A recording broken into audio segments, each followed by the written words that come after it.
Leaving our kids out in the cold tonight, some state lawmakers say don't expect schools to get any extra money this year. ABC 15's Melissa Blasey is digging into this one. And Melissa, they're blaming the state's minimum wage increase. How are those connected?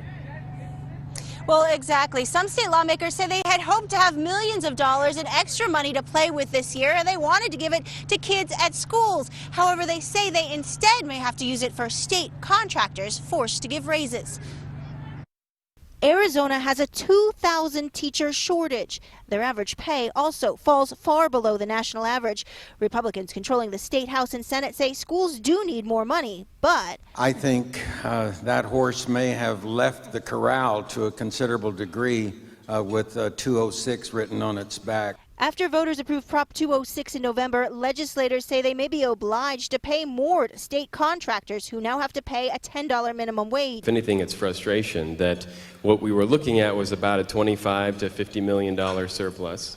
And maybe coincidentally, the cost to implement 206, at least initially, the minimum wage is about $25 to $50 million.